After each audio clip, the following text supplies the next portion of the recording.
সকালে উঠে একদম সরাসরি রান্নাবান্নার কাছে চলে এসেছি। যাই হোক একদম উঠেই কিন্তু চলে আসিনি। এর মধ্যে যা কাজকর্ম ছিল সেগুলো সেরে রান্না করতে চলে আসছি। তো আজকে নিরামিষ রান্না করব। আসলে দেব যেহেতু মন্দিরে ভোগ প্রসাদ খাবে, দুপুরবেলা ভোগ দিয়েছি, আমরা সবাই যাব।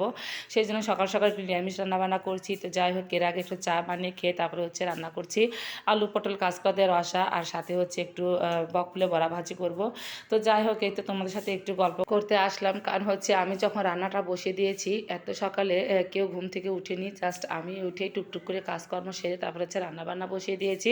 তো কাদের সাথে আর গল্প করব, তাই তোমাদের সাথে গল্পটা করে নিচ্ছি। তো এদিকে আলু পটলগুলো অনেক সুন্দর করে ভাজি করে নিলাম, তারপর দিয়ে দিলাম কাঁচকলা। এখন কাঁচকলাটা ভাজি করে নেব। তো যাই হোক হ্যালো সবাইকে, সবাই কেমন আছো? আশা করি ভালো আছো আর আমিও ভালো আছি। তো চলে আসলাম তোমাদের কাছে ছোট্ট একটা নতুন ব্লগ নিয়ে। আশা করি পুরো ব্লগটা আমার সাথেই থাকবে। আর আজকে সকাল সকাল রান্নাবান্না করে কোথায় বেড়াতে যাব, কি কি করব সবই তোমাদের সাথে শেয়ার করব। আর সেটা যদি দেখতে চাও তাহলে অবশ্যই কিন্তু পুরো ভিডিওটা সাথেই থাকবে। তো দেখো এদিকে আবার অনেকগুলো দুধ নিয়ে আসছে, প্রায় 5 কেজি। তো আমি 2 কেজি দুধ রেখে দেবো। আর 3 কেজি দুধ প্যাকেট করে নিলাম। এই তো বোতলে তুলে নিয়েছি, ছেলেকে বললাম তুমি একটু বোতলে তুলে দাও।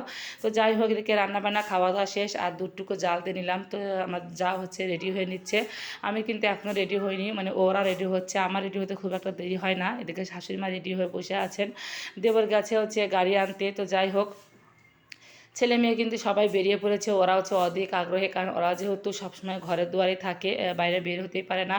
আর আমার যা তো থাকে ঢাকাতে, তো ওরা চলে আসছে এখানে। এখন বাচ্চা কাচ্চা নিয়ে সবাই চলে যাব তো মন্দিরে। তো যাই হোক তো সবাই একদম পৌঁছে গেছি, যদিও আসতে খুব একটা সময় লাগে না, ওই প্রায় আধা ঘন্টার মতোই লাগে। তো একটা অটো গাড়ি নিয়ে আমরা সবাই মন্দিরের দুয়ারে পৌঁছে গেছি। আর আজকে এত এত ভিড় ছিল, যদি আগে জানতাম যে এত এত ভিড় তাহলে আর কিছুতেই আসতাম না। কারণ যেহেতু এখন ছুটি, দূর দূরান্ত থেকে অনেকে অনেক রকম মানে মানামানসি, তারপর মুখে ভাত সব এরকমভাবেই চলে এসেছে। আর এই তো লোকারণ সবাই দেখতেই পাচ্ছ, যার যার মতো করে সব সাজুগুজু করে চলে এসেছে। আর এগুলো দেখতে কিন্তু বেশ ভালোই লাগে। তো আমরা এখানে কিছুক্ষণ বসে তারপর এই তো পুকুর ঘাটে চলে আসলাম এই গঙ্গা জল সবার মাথায় ছোঁয়ানোর জন্য, কারণ এটা তো ছোঁয়াতে হয়। তো গঙ্গা জল ছুঁয়ে তারপরে চলে আসলাম ভোগ প্রসাদ নিতে। এদিকে সবাইকে প্রসাদ দিচ্ছে, আর এটা আমরা ভোগ দিয়েছিলাম। তো সেই অনুযায়ী আমাদের প্রসাদ দিয়েছে। এর মধ্যে আমার দেবরের দুটো মানে বন্ধুর ওয়াইফ, ছেলে মেয়ে সবার সাথে দেখা হলো। তো ওদেরকে সাথে নিয়েই এই তো একটু গল্প করছিলাম ওদের সাথে, আর সবাইকে খেতে দিয়ে দিচ্ছি।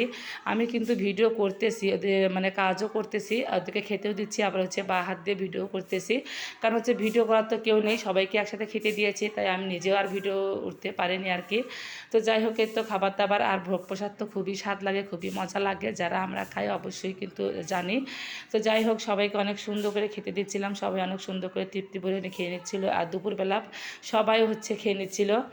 তো খাবার দাবার কমপ্লিট, তো বাচ্চারা বসে একটু খুনসুটি করছিল, ওদের মতো করে আনন্দ করতেছিল। তারপরে চলে আসলাম একটা দোকানে, এখানে তো অনেক রকম দোকান বসে, সবাই কেনাকাটা করতেছিল। আমার যা বলতেছিল ও কিছু কেনাকাটা করবে। তো যাই হোক হালকা পাতলা কিছু কিনেছে, ওই তো টিপ সিঁদুর যা যা লাগে আর কি, এগুলো কিনে তারপর আমরা দেখে বাসার দিকে রওনা দিচ্ছি। কারণ বেলা অনেকটাই হয়ে গেছে, প্রায় 4টার মতো। এখন তো বাসা ফিরতে হবে, কারণ বাসাতে আবার অনেক কাজকর্ম আছে, রাতের জন্য রান্নাবান্না আছে। তো বাসায় অলরেডি চলে এসেছি ফ্রেশ ট্রেশ হয়ে। তারপর এই তো লাচ্চা রান্না করেছি, কারণ রাত্রেবেলা আর কেউ ভাত খাবে না, সবাই বলতেছে যে 2 বেলা ভাত খেয়েই নিয়েছি, আর যেহেতু নিরামিষ খাবার তো একটু লাচ্চা রান্না করো। যেহেতু টাটকা দুধ নিয়ে আসে সকালে, সেটা জাল দিয়ে রেখেছি, তাই তো কাজু বাদাম কিশমিশ সব কিছু দিয়ে লাচ্চা রান্না করেছি, রুটি ভাজি করেছি, আর সাথে একটা নিরামিষ সবজি করেছি। কারণ রুটি কিন্তু সবাই পছন্দ করে, আমার বাসায় সবাই খায়। তো যাই হোক ঘোরাফেরা শুধু করলেই হয় না, আসলে ঘোরাফেরা করতে গেলেও কিন্তু অনেক প্যারা সহ্য করতে হয়, বিশেষ করে বাড়ির গৃহিণীদের।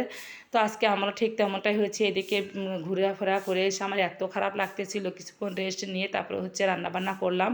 ইচ্ছে ছিল ভিডিও করব, কিন্তু ভাবলাম এগুলো ভিডিও তো প্রায় সময় দিয়ে থাকি, তাই আর ভিডিও করলাম না। রান্নাবান্না শেষ করে ভিডিওটা করে নিলাম। তো এই তো রান্নাবান্না করে নিয়েছি, দেখো সবাই আমার রান্নাঘরে কী অবস্থা, আমি যে কীভাবে এগুলো মানে সারবো সেটাই চিন্তা ভাবনা করছিলাম। এর মধ্যে আমার যা এসে আমার সাথে একটু গল্প জোড়া দিল।